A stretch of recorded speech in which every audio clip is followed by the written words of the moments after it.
Hello，大家好，我是阿尊。不知道大家有没有察觉到，以前的50岁跟现在的50岁看起来真的很不一样了。以前可以说好命一点的45岁可以做人家的婆婆或者是做人家的阿妈了，但是你看现在50岁的明星啊、歌星啊，好像佘诗曼这样，看起来也好像30岁而已。那么到底有什么不一样了嘞？随着我们的教育程度的提高啦，还是我们的医疗资源越来越进步，或者是我们对我们自己的身体、对我们的健康保养的意识是越来越高呢？最近许多人在讨论有关于这个美国新的饮食营养 Dietary Guidelines for Americans。虽然是 for Americans 啦，可是你知道全球的人都会很关注了。这样它这一个 guidelines 跟以前90多年代的那个 guidelines 是完全的颠倒了，所以今天想要来讨论一下，因为去年有一个视频也是有讲到有关于这个我不吃饭30天的实验，不吃饭其实 OK 吗？从前我也是一个饭桶来的，就每天都要吃饭，每一餐都要吃饭，就是无饭不欢的那一种。吃饭到底是一种文化身份呢 ？cultural identity 还是真的我们需要这一个营养呢？如果我们把饮食拆开来看人体真正需要的其实是3样东西第一个就是 energy 能量，然后我们需要这个 structural material 就是人体结构，然后第3 regulatory signals 调控的讯号。就是这些荷尔蒙啊，内在的这一些讯息传递。那么这一些淀粉，包括白饭、面类，还有面包，其实从来都不是我们生理必需品来的。那么美国的最新饮食 guidelines 它把这一个蛋白质放到核心的位置了。之前的时候我们的核心 staple food carbohydrate， 所以现在他们最大的调整就是把这个蛋白质放回最高的位置。一直以来我们都觉得蛋白质就是那些喜欢健身的人呢，喜欢玩 gym 的人呢才特别需要去摄取的。可是现在研究发现，蛋白质其实对每一个人都非常重要，就是它关系到3个主要的功能。第一，我们的人体结构基本上都是由这些肌肉所组成的，所以我们要维护这一个基本的代谢功能呢，这个 basic metabolic rate 呢，我们就需要去摄取足够的蛋白质咯。尤其是当我们的年纪越大的时候，我们的肌肉就会越来越萎缩或者是减少，造成我们的行动能力受阻。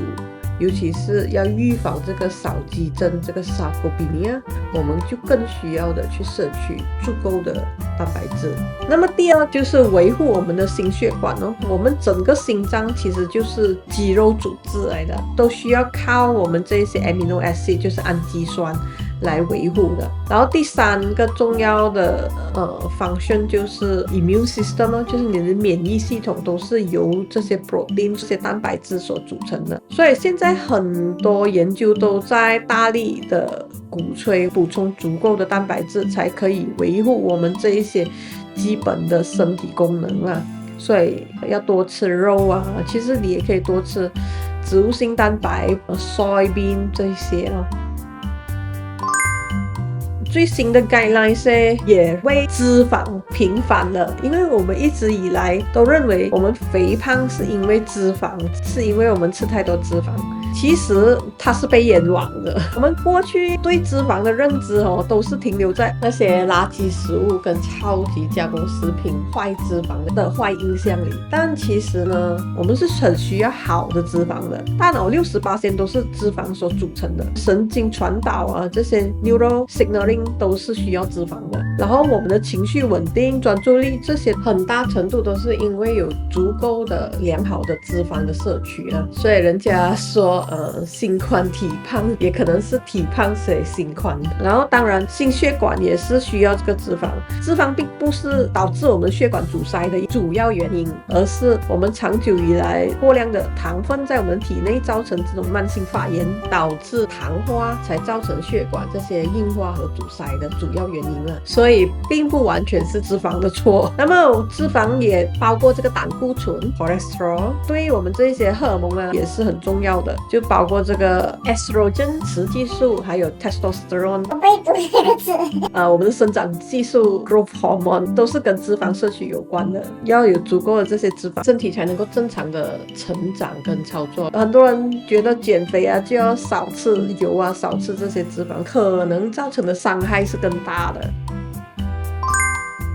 那么讲到这里，就会有人提出关于这个keto diet 说，就是生酮饮食，它的核心呢就是叫我们把这个碳水化合物维持在非常低的一个 level， 然后才能够让我们身体进入这个 ketosis， 就是酮体代谢的这一个状态。它就会用这个脂肪和 ketone bodies 来做主要的燃料我们的 energy 咯，而不是使用这个 glucose 糖分。有一些医生甚至建议 sardine based diet， 就是只吃沙丁鱼，因为沙丁鱼包括了良好的脂肪，这些 omega 3， 还有很高的 protein， 所以他们就建议这个想要进入 ketosis stage， 就是酮体代谢状态的初学者可以尝试，就是以沙丁鱼为你的主食，觉得你想吃东西你就吃沙丁鱼吧，这样子只是吃沙丁鱼而已。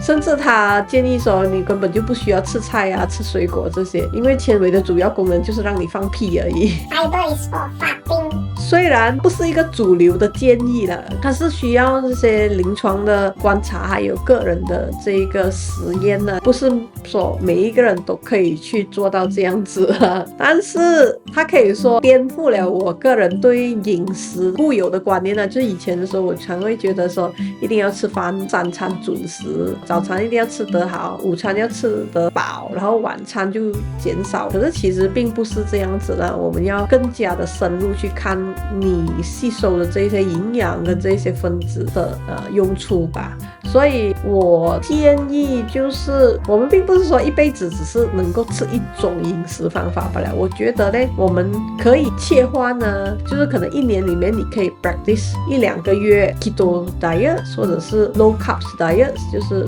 低糖的，让你的身体保持这个 metabolic 的 flexibility 了，就是保持身体代谢的弹性，吸收更高的蛋白质哦。就没有错的话，就是以前的 guideline 是差不多0.8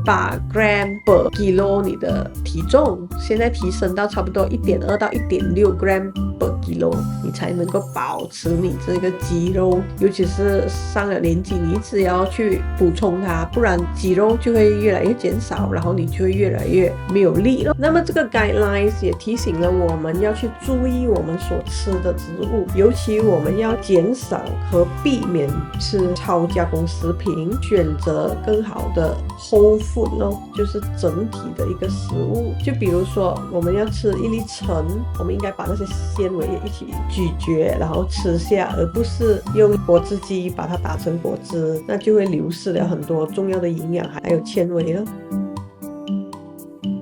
总结并不是说不可以吃饭，而是我们要更加的去观察我们自己的身体，然后配合我们自己的身体，可能1年里面你可以去 practice 一下不一样的饮食方式，看你的身体的那个 response， 然后看会不会适合你，然后做出调整。所以饮食的选择我们不应该把它局限于我们自己本身的这一个文化认知而已啦，就是我们要更加的细致的去观察我们的身体的需要，可以试试看不要吃饭哦，看看这个到底是习惯呢、文化呢，还是其实我们的 energy 和我们的能量是可以从脂肪那边去摄取的，那一个感觉是很不一样的啦，你要试过了才知道嘛。当然是还有很多的因素也影响着我们每个人的健康啦，包括你的基因啊，你有没有运动啊，但饮食对健康的影响确实是占很大的一个部分。 OK， 这一期就先讲到这里啦，希望大家可以去尝试一下，然后祝福大家身体健康，拜拜。